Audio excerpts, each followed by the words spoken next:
A guy named Jiang Ling had been neglecting his life for a long time. He always locked himself in his room, finding money for drinks day after day. He opened a rusty iron box and found an old phone. Just then, a creditor named Yi Jing burst in, demanding money. Jiang Ling pretended to call his editor, urging them to quickly pay his royalties.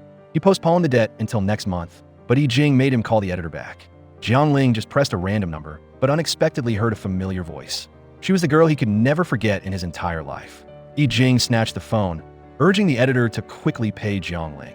However, the person on the other end of the line was a high school girl named Jun. She thought it was a scam call, but he still called back. Just then, the door manager came to take attendance. Jiang Ling heard her name was Jun. She was the person he was looking for. "Hi, Jun. I'm Jiang Ling." However, Jun didn't know him and hung up. The next day at school, Ms. Liu, the homeroom teacher, introduced a new student named Jiang Ling. Jun suddenly remembered the call from last night. The person on the other end was also named Jiang Ling. Just then, he called again, and she suspected the new guy was playing a trick.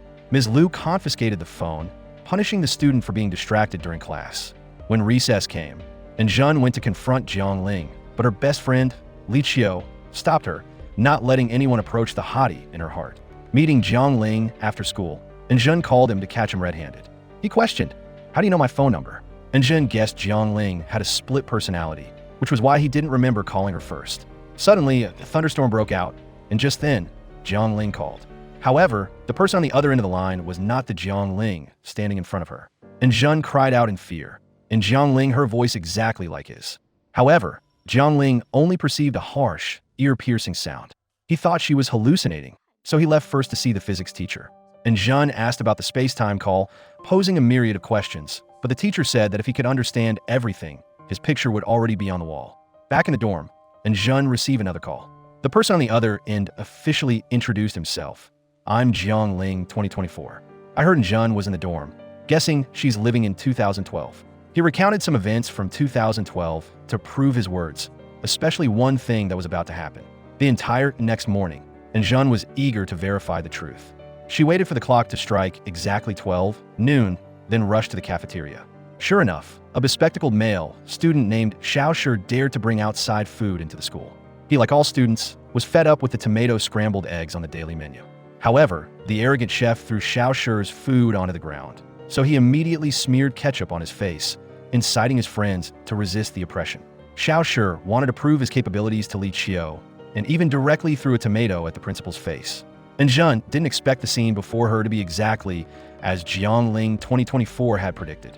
After the reckless behavior in the cafeteria, the school issued a warning to Xiao Shi. However, from then on, 12th grade students could voluntarily sign up to eat lunch at school. This result was also just as Jiang Ling 2024 had said. In her dream, Jun saw herself entering a dark room where a man was deeply engrossed in his research. It was Jiang Ling 2024. Jun woke up and went down with her dad to watch a professional American basketball game. She remembered Jiang Ling 2024 saying that the famous player, Kobe, would have his nose broken. Sure enough, everything happened exactly that way. On her way to school, Jun heard thunder. She told her dad to stop the car at the upcoming intersection so she could walk to school herself, but she ran into a convenience store to call Jiang Ling 2024. She called him Old Jiang, then admitted that she believed his words. Old Jiang said he published a book, but was completely scammed out of his money. He asked her to get his 2012 self to buy a lottery ticket and then have him deposit it in the bank. He would use the money to pay off his debts and give the rest to Jun. She agreed, but she needed to know if her future self would be happy. Old Jiang promised, then read the numbers to Jun. He revealed that his past self particularly loved eating noodles. She could use that to approach Jiang Ling 2012. After school, Jun flew to a famous noodle shop about 2 kilometers from his school. She queued for over 10 turns before it was her turn, but the owner announced the noodle shop had run out of everything. Back in class, Jun was sad that she had wasted the entire afternoon and still couldn't buy noodles for Jiang Ling. Jun stared at Jiang Ling, making her 2 friends misunderstand that she had a crush on him. Jun didn't give up and finally managed to buy Jiang Ling's favorite dish. She returned to class and offered Jiang Ling the noodles, but he preferred to eat gummy bears in front of her. Jun suddenly remembered there were 2 noodle shops in that area and immediately guessed Jiang Ling like the one next door. She went to queue again, excitedly bringing them back to offer him. Unexpectedly, Jiang Ling had already bought some, Jun looked at the diligent class president and decided to invite him to eat. Back in the dorm, Jun saw a thunderstorm brewing, so she went outside to answer Old Jiang's call. She blamed him for not understanding himself, causing her to waste her efforts all day. He revealed that there was a bookstore on Wanhong Street that had a book he really liked. Unexpectedly, behind the door, Li Qiu heard their conversation. She followed and Jun sneaking out to buy the book, but was caught by the security guard and dragged back to the dorm. And Jun went to the bookstore and finally found a classic literature book among the old books. Placing the book on the table, Jiang Ling and Jun secretly watched him from behind. She declared, "Only I in this whole city have this literature book." Jiang Ling wanted to buy it back, but Jun said she considered money trash. "Jiang Ling, I just want to be friends with you. I bought you noodles and gave you a book. Haven't you realized my sincerity yet?" Jiang Ling used money to cut Jun's heart in two, but he agreed to be friends with her. And Jun took the money to treat her good friend to noodles. Jiang Ling took a friend to his familiar noodle shop for the first time. The owner praised him for being both kind and enthusiastic. And Jun increasingly saw that Jiang Ling was not what he seemed on the surface. He liked reading literature instead of martial arts comics. And Jun revealed that she knew his preferences thanks to a call from the future, which was how she had Jiang Ling's phone number before he transferred to her class. And Jun told him that Jiang Ling from 2024 was completely scammed out of his money. He asked her to take him to buy a lottery ticket to change his life. The girl pulled Jiang Ling to the lottery shop, and Jun shared a ticket with him. She planned to donate a portion and then help her dad develop his company. She remembered old Jiang asking her to remind Jiang Ling to pay the electricity bill. She said old Jiang also told her whether her future self would be happy or not. Jiang Ling didn't believe it, nor did he look forward to the future because he had a past full of wounds. Jiang Ling's mother passed away, and his father sent his child to his sister-in-law to raise. His father always promised to come back to see his child, but never once kept his promise. But Jun believed that as long as the future was in her hands, everything could change. After all, life itself was already a miracle. Once her best friend returned to the dorm, Li Qiu directly told Jun that she liked Jiang Ling, and if Jun still wanted to be friends, she shouldn't cling to him anymore. Jun sighed, secretly blaming Jiang Ling for being a femme fatale. The next day in class, Li Qiu actively tried to strike up a conversation with Jiang Ling, but he avoided her, silently walking out. Li Qiu secretly read a note in his desk and immediately suspected Jiang Ling liked Jun. Meeting her best friend, Li Qiu questioned, "Does Jiang Ling like you?" And Jun thought that if Jiang Ling developed feelings, he would definitely like the beautiful Li Qiu. Li Qiu asked her best friend to invite Jiang Ling to dinner so he could get to know her better. Meeting Jiang Ling, and Jun asked about the lottery ticket. Unexpectedly, he had crumpled it up in his pants pocket. She told him absolutely not to lose it, and Jun offered to treat Jiang Ling to dinner, but he immediately refused when he heard Li Qiu's name. Even so, Jiang Ling still melted at Jun's urgent pleading. At the noodle shop, Li Qiu stared intently at Jiang Ling, and Jun saw that Jiang Ling was always alone, so she introduced more friends to him. However, Jiang Ling didn't need them and turned to another table. Li Qiu was resentful, thinking that Jun had stolen the person she liked. The next day, the entire class passed around an article about Jun. She clarified that she was not the person in this love confession. Back home, Jiang Ling heard his aunt had paid the electricity bill. He told his aunt to separate the electrical wiring to avoid tripping the circuit breaker. However, a miracle seemed impossible. The power suddenly went out, causing Jiang Ling's aunt to slip and fall to the ground. Meanwhile, Jun checked the lottery results, but she didn't win. She waited and waited for it to rain so she could call old Jiang, but he already knew he couldn't change the past and wanted to be reborn in another life. And Jun, I can't save you, and you can't change your own life. And Jun, neither of us has a future because before the college entrance exam, you were already gone. And Jun said goodbye to him. Back home, and Jun, frightened, hugged her mother tightly. She wanted to eat a lot of her mom's cooking, and she didn't want to leave her family. However, old Jiang said that she only had 100 days left to live. In her dream, and Jun saw herself falling into an endless space. She woke up with a start and went downstairs to see her dad reading the newspaper. She asked her dad to travel less for work to spend more time with her and her mom. On her way to school, and Jun reminded her dad to drive very slowly. She wanted to avoid all dangers before the college entrance exam. Since old Jiang didn't reveal the cause of Jun's death, she felt afraid of everything. The class president, Gu Ming, urged Jun to quickly gather at the stadium. He represented the entire 12th grade in reading the graduating students' pledge.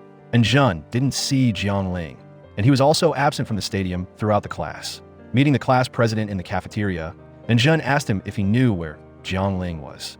Gu Ming thought that with the college entrance exam approaching, and Jun should be more optimistic about her future, but she felt she had no future at all. Running to the back of the school, and Jun still didn't see Jiang Ling. She guessed that if old Jiang was reborn, Then her Jiang Ling also disappeared. During the test, Jiang Ling suddenly appeared, and Jun waited until the end of class and then asked Jiang Ling where he had been. He said his aunt had fallen and broken her back, so she had to be rushed to the hospital. He began to believe what she said about receiving a call from the future. He wanted to know if his aunt would recover and if his dad would come back to find him. And Jun had to make up a lie that Jiang Ling would become a successful writer. But Jiang Ling, I'm going to die. And Jun invited Jiang Ling to eat with her, so he could save money for the future. Jiang Ling advised Jun not to trust a phone call too much, and instead, she should live more happily. Jiang Ling, I want both of us to have a future. And Jun took Jiang Ling out to eat delicious food. She confided that she still had many things she wanted to do, like raise a cat and visit Disney. Jiang Ling promised to take pictures of Jun traveling everywhere. She told him that no matter what happened, he had to live to fulfill his dream of becoming a great writer in 2024. Old Jiang woke up at the start, seeing Yi Jing sitting in front of him. It turned out they had managed to pull him downstairs in time. Yi Jing bought a car for old Jiang to make deliveries and pay off his debts. Gradually, even though old Jiang wasn't reborn, he started a new life. Coincidentally, he delivered goods to his old school, taking the opportunity to relive old memories. As he passed by his old classroom, a sudden beam of light shone down. He saw Jun's back and also himself in 2012, just as a thunderstorm was brewing. Old Jiang immediately called the past. He apologized for not being able to contact Jun for the past few sunny days. Old Jiang, how did I die? Old Jiang didn't know the specifics, only heard that Jun died at school. She wondered if she had an accident or was harmed. She knew that the two timelines couldn't affect each other, but he was from the future anyway. Old Jiang, please help me. And Jun, I will think of every way to save you.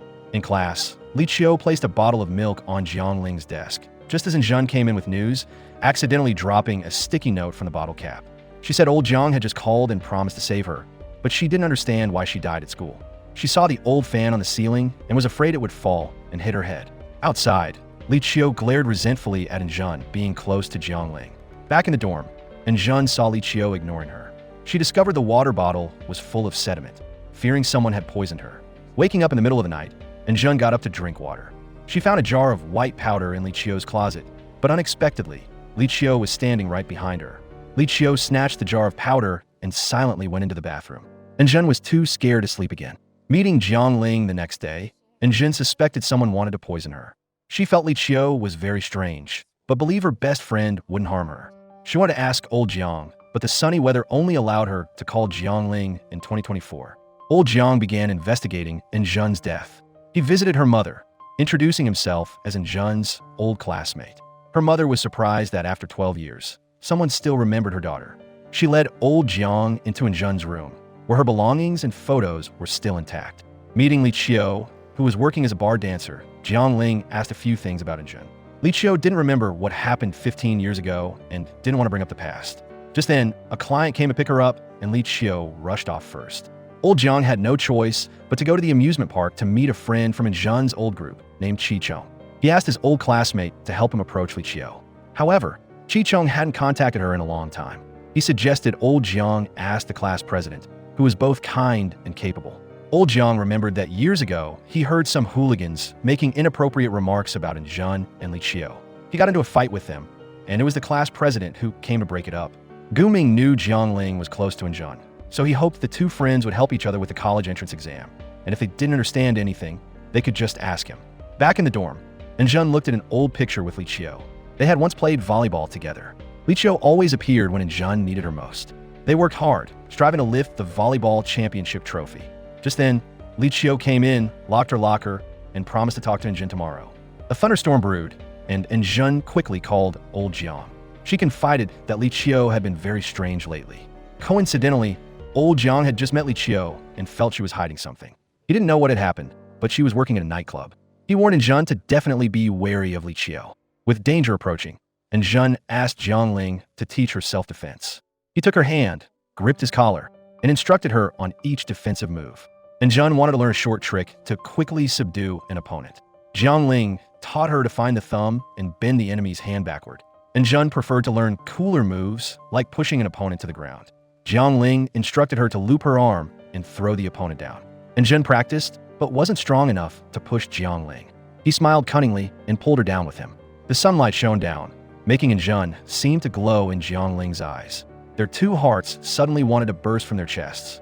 Jiang Ling flustered, used the excuse of getting noodles and asked Jun to meet him at the bubble tea shop. "Are you very close with Jiangling?" Li Qiu asked, and Jun explained that she only asked him for help with her writing. Li Qiu loudly accused her best friend of playing games with her. She said she liked Jiangling first, but Jun kept approaching him. Jun insisted she had a reason to be close to him. Li Qiu exposed Jun for constantly calling Jiangling, and moreover, she personally saw Jun throw her note on the ground. "Jun, you have no shame pretending to be innocent in front of me." Jun didn't know which note she was talking about and didn't expect her best friend to think of her that way. She was full of worries, but Li Qiu never wanted to hear her feelings. "Li Qiu, do you even consider me a friend? If I were about to die, how would you feel?" Jun, "That has nothing to do with me." Jun accused Li Qiu of being selfish, always thinking only of herself. Li Qiu returned the keychain, wishing Jun would disappear from her world. Jiangling walked over, but Jun didn't want to see him. She crossed the street like a lost soul, unaware of the truck speeding towards her. Jiangling managed to hug Jun, pulling her away from the jaws of death. Jun blamed herself for neglecting her best friend's feelings and for speaking harshly to her. "Jiangling, maybe I shouldn't have listened to the call from the future." The next day, the class president announced the list for special selection, and Jun's father had signed her up for the 800m race. Jiangling heard this and also signed up. Jun guessed the cause of her death was a blood deficiency after the race. "Hi, Jun, I'll train with you." Wiping down an old bicycle, Jiangling used it to train Jun. He always rode beside her to encourage her to push a little harder. If Jun crossed the finish line, Jiangling would treat her to hot pot for a week. But Jun gave up, blaming Jiangling for riding his bike while making her run. He cursed that anyone who didn't finish would gain 3 pounds. She was afraid it would come true, so she quickly ran straight to the noodle shop. They were about to eat when Li Qiu passed by, and Jun watched Li Qiu talking to the hooligans, wondering if she had caused her to live an unhappy life in the future. Waiting for the rain, Jun called old Jiang to ask for help with Li Qiu. He said he had just met Li Qiu, and she finally admitted that Jun was very close to Gu Ming around the end of 12th grade. Jun remembered studying with Gu Ming since middle school. However, they only maintained a normal friendly relationship. In class, Gu Ming wanted to tutor Jun further, just as Jiangling called Jun out to the stadium. She guessed her father asked Gu Ming to look after her studies, as the two families had known each other for a long time. Jiangling instructed Jun to warm up and then timed her endurance run. He remembered his aunt used to be an athlete, so he asked her to give Jun more guidance. At the stadium, Chi-Chong came to train with Jun because he also signed up for sports recruitment to get into college. He originally dreamed of being an actor, but decided not to pursue art anymore. His parents died early, and he didn't want to add more burden to his older sister. Chi-Chong didn't expect Jiangling to be such an effective trainer for Jun. He looked at the way Jiangling gazed at Jun, wondering if he had fallen for her. Finally, Jun achieved the required time. She celebrated the victory with Jiangling, unintentionally making his heart flutter. Jun invited everyone to eat hot pot, thanking teacher Jiang for helping her make great progress. She hoped all 3 of them would get bonus points to get into their ideal university. On the day of the sports exam, Jiangling hadn't seen Jun come to register. He ran to the dorm and saw her looking for her exam card. Jun remembered she left it in her jacket pocket, which she had thrown in the utility room. But when they found the exam card, someone had secretly locked her and Jiangling in. Meanwhile, Gu Ming returned from the restroom and still hadn't seen Jun, and Jiangling, Chi-Chong's older sister, Chi-Yin, also didn't see Jun in the girls' dorm. In the gym, Jiangling stacked chairs to help Jun climb out, just as the security guard arrived. Jun, frightened, hugged Jiangling's neck. They both looked at each other, their eyes filled with confusion. They quickly ran to the school gate, but the sports convoy had already left. Jiangling had no choice but to borrow the noodle shop owner's delivery bike to take Jun to the exam site. In the gentle breeze, Jun enjoyed the time before the competition. Unexpectedly, traffic police stopped them because Jiangling was driving too fast. As a result, both were escorted by the police to the exam site. The men's endurance running round began first. Jiangling and Chi-Chong excellently led the pack. But Chi-Chong thought it was an 800m race, so he stopped to celebrate his victory. Jiangling quickly pulled his friend to keep running, and as a result, both finished last. It was the women's turn, and Jun remembered old Zhang's warning. She didn't know when an unexpected event would occur, only hoping to complete her race well. Jun tied her shoelaces tightly and started her race excellently. However, halfway through the run, her shoelace came undone, causing her to fall flat on the ground. Jiangling managed to hug Jun, taking her off the track. He heard Jun cry out in pain and carried her to the infirmary.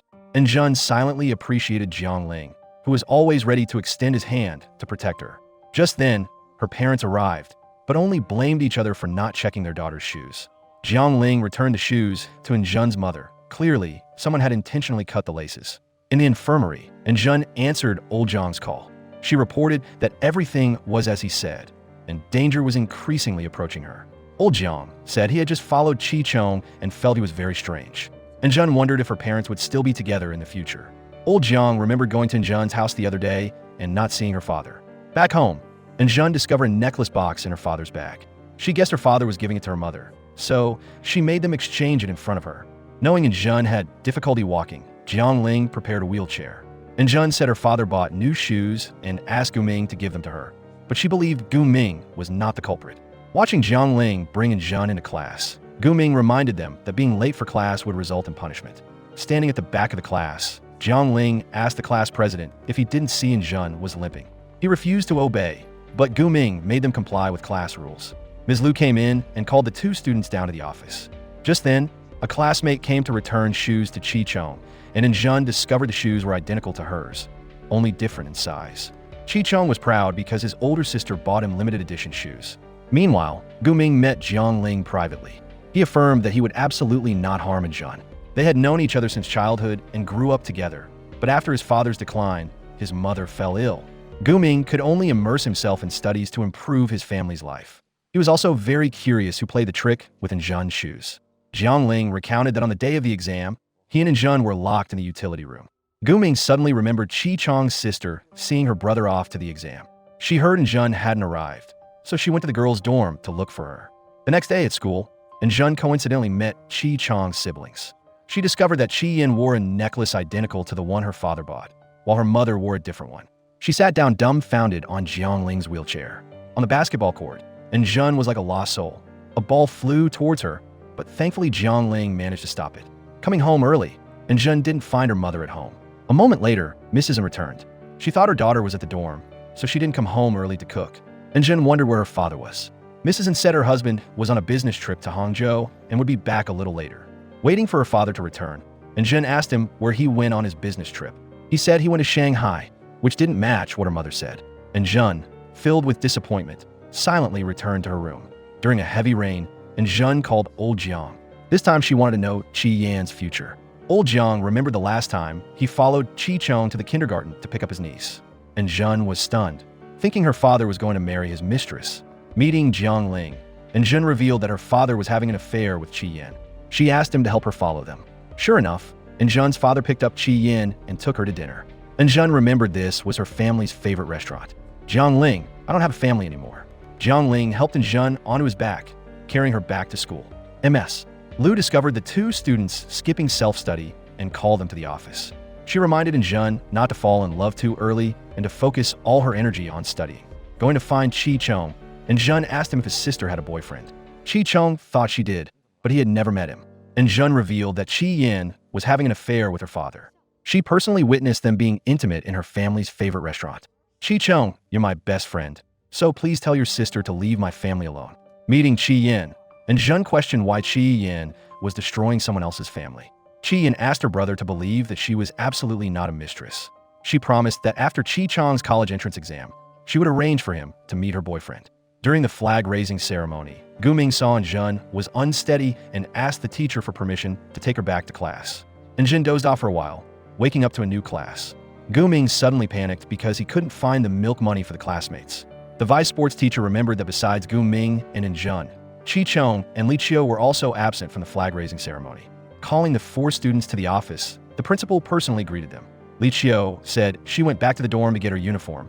Chi Chong had a stomachache in the restroom, and Gu Ming took Injun back to the classroom.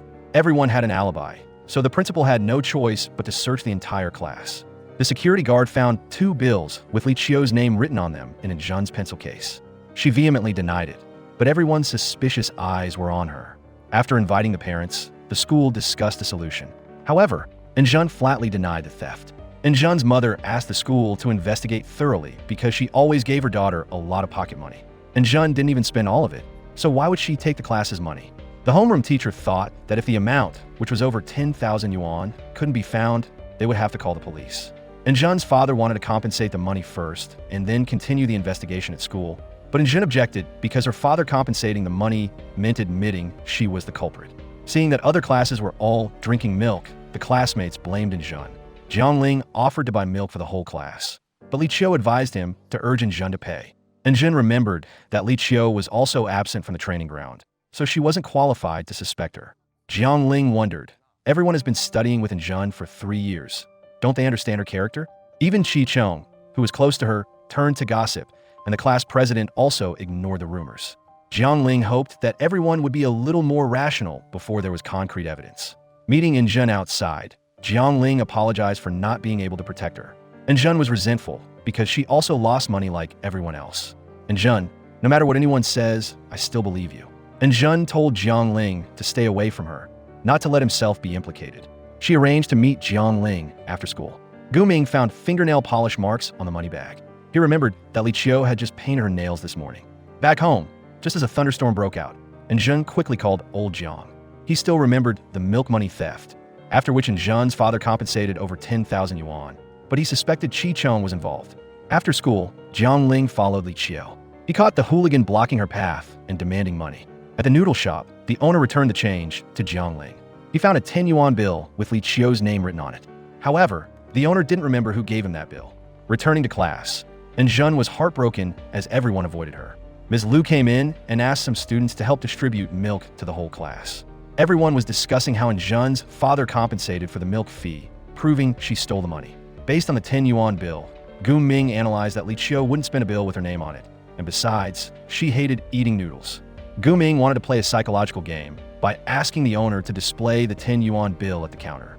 He guessed that the culprit had low psychological fortitude to spend the money so close to school. If they knew there was a chance of being exposed, they would surely panic. Gu Ming wanted to create public opinion, making the culprit fall into their own trap. Back in the dorm, Injun saw her classmates all alienated from her. They even gathered along the hallway to mock her for stealing. Injun was desperate, gradually falling into a dark space. Back home, Injun blamed her father for compensating the milk money. She would rather go to the police station than have her father hastily convict her. Mr. N advised his daughter to let it go and focus on the college entrance exam. Yes, but Dad, I didn't steal anything. If you believed me, you wouldn't have done that. If you cared about me, you wouldn't be on business trips all the time. My friends admire my good circumstances, but only I know our family isn't whole because you no longer love this home. The next day, the whole class started talking about the 10 yuan bill at the noodle shop. Some people thought the culprit wasn't Injun. Waiting near the noodle shop, Jiangling finally caught the big fish. He wrote a letter asking Qi Cheng to come to the utility room, questioning him about stealing the milk money. Qi Cheng admitted that he put 2 bills in Injun's pencil case because he was angry that she falsely accused his sister of being a mistress, but he didn't take the rest of the money. Just then, a commotion was heard outside. It turned out Injun was standing on the rooftop. Ms. Liu believed Injun, begging her student not to do anything rash. But despair had overwhelmed Injun. The whole class gathered, believing Injun didn't steal the milk money. She looked at Jiangling, her feet wanting to move towards him. However, the broken family and friendships made Injun hesitate. Her life, which was originally stable, suddenly collapsed in a short time. She remembered old Zhang's words that she had no future. Injun desperately took a step forward, just as the class president found the money. Jiangling once again hugged Injun, saving her from the clutches of death. After that, Injun didn't go to school anymore. Jiangling, whether studying or eating noodles, always remembered the cheerful girl from before. He kept calling, but couldn't reach her. Visiting Injun, Ms. Liu brought many cards from her classmates. Everyone missed Injun, apologizing for misunderstanding her. Especially Jiangling wanted to light up the hope for the future with Injun. To improve his daughter's mood, Mr. N moved his belongings back home. He also went into the kitchen to help his wife cook. It had been a long time since Injun felt a little warmth from her family. Her father even bought her a cat named Jiang. Turning her phone back on, Injun received a message from Jiangling. He regretted the youthful afternoons they spent strolling and eating noodles. Injun gradually regained her motivation, wanting to return to a normal life. Bravely walking into class, Injun received a warm welcome from her classmates. Ms. Liu apologized for letting her student suffer. She hoped that through this incident, the class would trust and unite more. Injun looked towards Jiangling, silently thanking him. Going to the noodle shop for lunch, Injun coincidentally met Jiangling. She suddenly became flustered and rushed back to class. She saw a small star on her desk, guessing Jiangling was meeting her at Mengguicheng. Waiting for Injun to arrive, Jiangling had already prepared a bag of coins to play through the entire amusement center with her. But she spent almost all the money and still couldn't grab a bear. Just then, a noodle-eating challenge was announced, and Jun pushed Jiang Ling to participate. She stood outside cheering, taking pictures of the Great One in her heart. They rode the carousel together, healing Jiang Ling's lonely childhood. He listened to her sing, and it seemed as if the whole world only contained the girl in front of him. Passing by Jiang Ling's house, Jun met his aunt again. She said Jiang Ling had been sad all day, but as soon as Jun arrived, he became happier. She urged Jun to visit Jiang Ling's room. He was flustered and quickly ran after her to tidy up. Jun read his manuscript, praising Jiang Ling's excellent writing. She understood why he didn't befriend mortals. Jiang Ling admitted that everyone was troublesome except Jun. She shyly excused herself to leave first. Before sleeping, Jun asked Jiang Ling to watch the sunrise with her. He told her to sleep a little longer and he would wake her up. For the first time in her life, Jun watched the sunrise. She wanted to be the editor for the great writer Jiang Ling. She felt Jiang Ling had changed a lot, because initially he was very unapproachable. Jiang Ling remembered his gloomy mood on the first day of school. He accidentally picked up Jun's name tag and immediately thought of thousands of novel scenarios in his head. He went to the wishing tree and coincidentally met her again. After being in the same class, Jun continuously showed concern for Jiang Ling. He didn't expect anyone other than his aunt to buy him noodles. He refused her because he wasn't used to socializing with others. But Jun's daily presence and actions unconsciously broke down Jiang Ling's defenses. His life gradually became happier. He originally didn't believe the space-time call, but discovering her spirit was declining day by day, he began to worry and wanted to help her fight fate. He thought if the world was just a novel, with an invisible hand guiding her to her ultimate demise, then he had to write a story to be her savior, so fate couldn't take her away. But he didn't expect others to ridicule it. After that, Jiang Ling felt Jun's energy becoming weaker and weaker. She was like a warm flame melting the iceberg in his heart. If that light went out, his life would return to eternal cold night. Jun, no matter what anyone says, I believe you. No matter what danger comes, I will come and save you. Now everything is better. I'm still standing in front of you. So the future call is just like a nightmare. The events we create are the truth. Jun was about to graduate. Ms. Liu gave the students a free self-study period to take commemorative photos before leaving school. Jun sat down next to Jiang Ling, guessing many girls would ask to take photos with him. So she wanted to seize the opportunity first. But she didn't know that he only voluntarily wanted to preserve memories with her. The photos were saved on the camera, but those moments were deeply imprinted in their hearts. The world was no longer noisy, only sunlight and a quiet gaze at the girl who had become an important part of Jiang Ling. During the group photo, Jun was separated from Jiang Ling fortunately. The photographer let her change places right in front of him, and Jun stepped next to Jiang Ling, just as her friends threw thousands of sparkling star confetti. In 2024, old Jiang found himself lost in memories. He discovered the past had changed, but Jun still couldn't fight fate. Old Jiang woke up at the start just as a thunderstorm broke out. He called the past, but Jiang Ling didn't let Jun answer the phone. Old Jiang opened the old iron box and unexpectedly found many more graduation photos. He took Jun home to try his aunt's cooking. Seeing she was quite passionate about food, he went into the kitchen and personally cooked for her. Jun gazed blankly at Jiang Ling, shining in the kitchen. She promised to eat everything to not let him down. Up in his room, Jiang Ling wanted to persistently write his novel, but it might take 15 years to finish. For example, the book Fleet of Time in Jun's hand took 17 years to write. On the way home, Jun encountered Li Qiu being bullied. Jiang Ling pulled her back and rushed in first. He fought two hooligans so Jun could save Li Qiu. The police praised Jiang Ling for his righteous act, but warned him not to be rash again as it could easily lead to trouble. Back in the dorm, Li Qiu burst into tears. She thanked Jun for risking herself to save her. Jun said Li Qiu would always be her princess, and she would be the knight protecting her best friend. Li Qiu recounted that when she saw Jun standing on a rooftop, she realized she was afraid of losing her best friend. Jun, I'm sorry for always taking my anger out on you.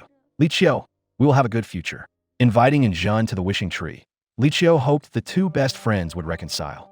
Jun remembered it was Chi Chong's birthday today, so she gave him a book.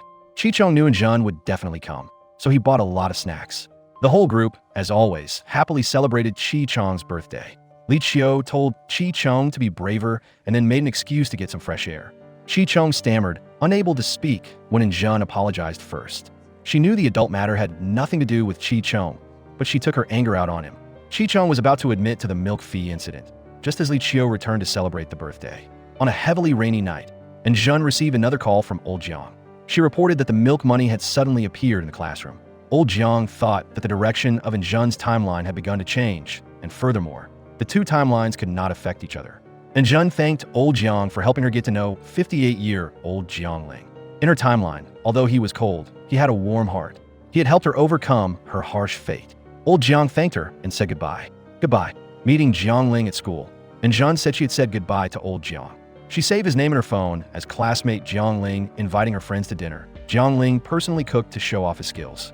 Injun secretly watched Jiangling because he truly shone in the kitchen. Li Qiu had finished writing in Injun's yearbook. Just then, someone came in distributing flyers advertising college entrance exam insurance.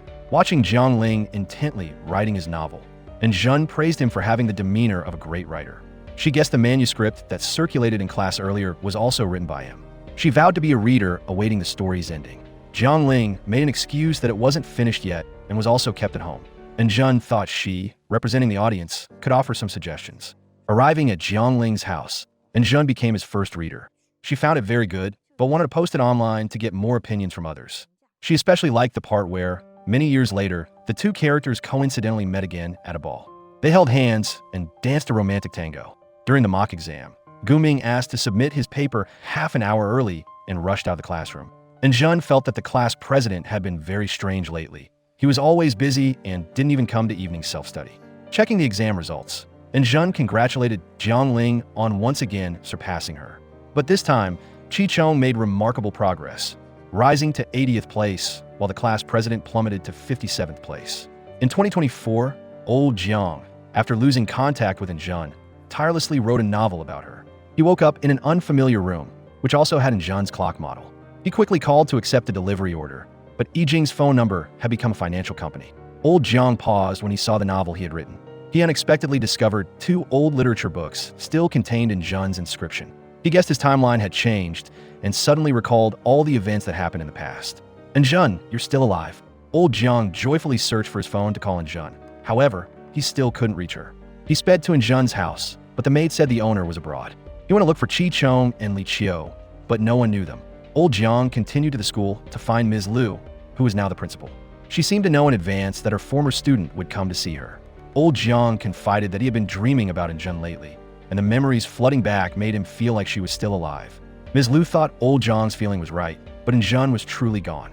She urged her student to fulfill his promise, saying perhaps Injun would appear. In 2012, Injun wanted to confront her family situation. She asked her father, "Aren't you tired of acting?" She thought her parents should talk to her about divorcing, because she was grown up and capable of accepting an imperfect reality instead of trying to fix things. She hoped her parents would find their own happiness. Meeting Chi Yin privately, Mr. and said goodbye, because after what happened to Injun, he couldn't hurt his daughter anymore. Chi Yin admitted she made the wrong choice, making herself seem like someone who destroyed other people's families. Mr. had planned to wait until Injun finished her college entrance exam to talk to his daughter about his and his wife's divorce. But he didn't expect things to become so serious. Chi Yin knew Injun always came first in Mr. N's heart, so she was resentful, locking his daughter in the gym and messing with Injun's running shoes. She couldn't continue this relationship, pushing herself to continue making mistakes. Taking his aunt for a back re-examination, Jiangling caught Gu Ming paying his mother's hospital bills. He remembered Gu Ming's family was struggling, but he had a lot of money. Back in class, Jiangling heard Injun curious about the class president's continuous absence from evening self-study. She remembered seeing in Gu Ming's bag a college exam prep flyer identical to the one distributed at Jiangling's aunt's restaurant. But he was a good student and even got extra tutoring. So why were his grades plummeting? Going to the address on the flyer, Jiangling asked to register for the prep class, but the receptionist refused because they weren't accepting more students. Jiangling had an idea to hire someone to pretend to be his father. The receptionist, hearing that his family wasn't short on money, invited him to meet the teacher in charge. Jiangling wondered if the center truly guaranteed to improve his grades. The teacher affirmed they would refund the money if a student failed to get into college, because the center had a test-making team with an 80% success rate. However, to join this special class, one had to pay 300,000 yuan. Leaving, Jiangling coincidentally met Chi-Chong. He said his sister had signed him up for extra lessons there. Chi-Chong's remarkable progress was all thanks to the teacher, whose test questions were very similar to the school's. During the evening test, Chi-Chong dropped a small iron rod on the ground. Jiangling picked it up, but it caused Chi-Chong a sharp pain in his ear. He ran outside and quickly used the iron rod to extract a device from his ear. Jiang Ling questioned if this device was used to hear answers. Chi Cheng had to confess that the center gave him wireless headphones, and before the exam, they would transmit answers in the last 30 minutes. He heard that the center was expanding its network to all exam sites throughout the city, and Jun suspected there were others at school involved in this. Yes, but in Jun, we can't manage this. The college entrance exam is coming soon. Let's just peacefully review well. Despite trying to prevent Jun from getting into danger, Jiang Ling still investigated on his own. He guessed Gu Ming was in charge of the exam site at their school, but they would find a broadcasting point that could cover the most exam sites. In the last class, Ms. Liu understood her students' anxious mood, but she believed everyone would do their best. She told them to adjust their mindset in the last 2 days to face the college entrance exam. She promised to see everyone on June 7th. She continued to record student situations in her files, as usual, standing in the hallway, and Jun was reluctant to leave this place. She asked Jiang Ling if he had anything to say to her, but he only wished her good luck with her exams. And Jun was disappointed because today might be the last time they met. Jiang Ling thought that Jun safely passing the college entrance exam was what truly mattered. Jiang Ling, will you still appear in my future? Jiang Ling thought he would write all his recent experiences into his novel. He promised to personally bring it to Jun when it was finished. In 2024, old Jiang read Jiang Ling 2012's novel manuscript and remembered the cheating incident during the exam. Just then, Gu Ming called, asking his old friend if he had recovered his memory. Old Jiang questioned what exactly happened on June 6, 2012, and if Jun was still alive. Gu Ming thought his old friend hadn't remembered yet, so he asked him to meet on the rooftop of the Renaissance building. Meeting Gu Ming, old Jiang urged him to speak frankly. Gu Ming agreed to help old Jiang remember everything. It turned out that years ago, Gu Ming's mother missed the best treatment period due to lack of money, so her condition progressed to end-stage pancreatic cancer. His father disappeared, and hospital bills kept piling up. Gu Ming didn't allow himself to be useless, so he did everything regardless of the consequences. On the day the milk money was collected, he intentionally helped Jun back to class. Then while she was sleeping, he took the milk money and hid it in a trash can in a secluded area. But Gu Ming didn't expect to push Jun to such an extreme. He had to return the money and find another way. Gu Ming received an invitation from the training center and accepted it to earn money. Just then, the doctor reported that they needed to prepare 1 million yuan for surgery. Gu Ming knew he couldn't turn back, so he proposed that the center expand its signal range. He carefully calculated and discovered that the Renaissance building could cover all exam sites in the entire city. He decided to stand on the rooftop and send college exam answers to all students willing to pay. But he didn't expect Jiang Ling to investigate so quickly, and even more, he didn't expect Jun to follow him. Gu Ming begged Jiang Ling to let him earn money to save his mother. Jiang Ling knew Gu Ming's mother was seriously ill, and Jiang Ling promised to find a way to help, but Gu Ming thought no one could help him. Just then, Jun came to question what the two of them were talking about. Jiang Ling had to tell her that Gu Ming was sending signals to transmit college exam answers, and Jun asked Gu Ming to stop. She was sure her parents would help his family. Gu Ming laughed mockingly because no one could fill the void in his family, and moreover, he himself had stolen the milk money. Gu Ming, if you cheat, you'll commit a crime. Your life will be ruined because of this. But in Jun, my life is already shattered. I have a gambling father, a mother gasping for breath on her sickbed. And Jun, I'm too tired, goodbye. And Jun quickly ran to pull Gu Ming back, but she herself lost her balance and fell. Jiang Ling couldn't grab Jun's hand in time, only able to watch her leave him forever. Gu Ming congratulated old Jiang for stepping on his best friend to become the most famous writer in the city. Old Jiang didn't believe it because he hadn't even finished any work yet. Gu Ming suddenly pulled out the space-time phone. Old Jiang, it's time to wake up. Go do what you should do. Old Jiang found himself sinking into an endless space, wherein Jun was waiting for him to save her. Jiang Ling quickly grabbed Jun's hand. This time, he wouldn't let her leave him again. It turned out that in reality, Jiang Ling was a famous writer, and he had personally witnessed Jun's accident. He collected the novel manuscript that Jun wrote about a youth story that was both beautiful and cruel. Jiang Ling felt every word was very real, just like the author's own life. However, the ending only contained a few words: Doomsday, time will reverse. At the publishing house, Jiang Ling suggested to the director to print this special novel. The story analyzes the psychology of a high school girl quite clearly, but the director thought readers nowadays don't like cold stories. He knew the author had personally experienced her parents' divorce and school bullying, and she even spent the rest of her life just to heal that past. However, instead of seeking revenge, she gave herself an ending where she fell from a height. Jiang Ling said she had just had an accident. Visiting Jun at the hospital, Jiangling heard the doctor say she was in a vegetative state, and it would be very difficult for the patient to wake up unless her desire to live was very strong. Jiangling had an idea to rewrite a different ending for Injun. He created a new character who first met her under the wishing tree. Injun felt normal until he transferred to her class, and he even had the same name as the man who called last night. They gradually became close friends, confiding everything in each other. So Jiangling always appeared when Injun needed him most and even saved her from fate. But that ending still couldn't wake Injun up. Dr. Liu thought that most comatose patients don't receive information from outside, but Jiangling didn't want to give up. He continued to write, hoping Injun's inner self would save herself. From then on, Injun experienced countless sweet moments with Jiangling. Would the stirrings of a blossoming love bring her the desire to live? Besides love, Injun gradually resolved misunderstandings with her friends, and they happily spent their radiant youth together. But the villain manipulating everything was Gu Ming. Injun fell because she tried to save him. Jiangling ran as fast as he could and grabbed her hand, and a warning sound suddenly blared. Injun woke up like a miracle. She saw a youth novel beside her hospital bed. Dr. Liu said a friend gave Injun the story. She remembered that day the publishing house director rejected her novel because it was too dark. Injun sadly threw all her manuscripts into the air, just as a car passed by and ran into them. After being discharged from the hospital, Injun continuously read the novel. She was touched by a Jiangling who always trusted and stayed by Injun's side. Jiangling, who are you in this reality? Early in the morning, Injun went to school, seeing a figure exactly like the one in her dream, but she didn't know if the story and characters truly existed. She walked vaguely, coincidentally encountering a familiar back. The young man released a bird into the sky with one hand, and with the other, held tightly onto an ancient literature book. Injun realized that it was Jiangling from the novel, the one who saved her from her world's end. Jiangling. Injun, long time no see. Whether in the past or future, reality or illusion, Jiangling's appearance would surely color Injun's world. May they continue to write a story of complete happiness. This is where the story ends. Don't forget to like and subscribe to not miss out on more amazing videos. For now, goodbye and until next time.